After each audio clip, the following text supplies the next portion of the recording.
19 മനുഷ്യരുടെ ജീവനെടുത്ത KSRTC bus ഇനി ഓർമ്മകളിൽ മാത്രം അവശേഷിക്കും.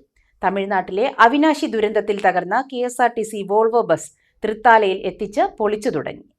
നടക്കുന്ന ഓർമ്മകളെ ബാക്കിയാക്കി തമിഴ്നാട്ടിലെ അവിനാശിയിൽ 19 പേരുടെ മരണത്തിനിടയാക്കിയ KSRTC ബസ്സാണ് പൊളിക്കാനായി എത്തിയത്.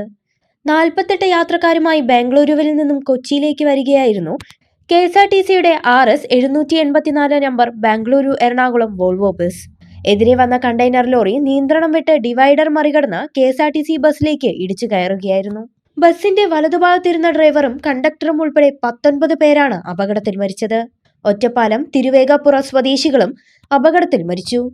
2020 ഫെബ്രുവരി 20-നുണ്ടായ അപകടത്തിൽപ്പെട്ട ബസ് 6 വർഷത്തിന് ശേഷമാണ് പൊളിക്കാനെത്തിയത്. എടപ്പാൾ ഡിപ്പോയിൽ നിന്ന് പട്ടാമ്പി വാടാനംകുറിശ്ശിയിലെ ഖാജ, കരീം, നവാസ് എന്നിവരുടെ ഉടമസ്ഥതയിലുള്ള KGN ജനറൽ ട്രേഡിംഗ് കമ്പനിയാണ് ലേലത്തിൽ ബസ്സുകൾ എടുത്തത്. തൃത്താല കണ്ണൂരിലെ ഒഴിഞ്ഞ പാടത്താണ് ബസ് പൊളിക്കുന്നതിനായി എത്തിച്ചത്.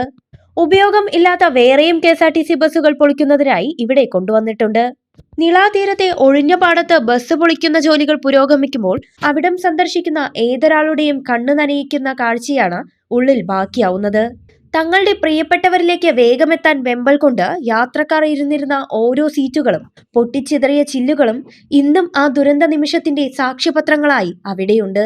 ബസിന്റെ ഓരോ ഭാഗവും വേർപെടുത്തുമ്പോൾ അത് വെറുമൊരു ഇരുമ്പു കൂമ്പാരമല്ല, മറിച്ച് ഉണങ്ങാത്ത നോവായി മാറിയ ഒരു കൂട്ടം മനുഷ്യരുടെ ജീവന്റെ തുടിപ്പുകളാണെന്ന് തോന്നിപ്പിക്കും.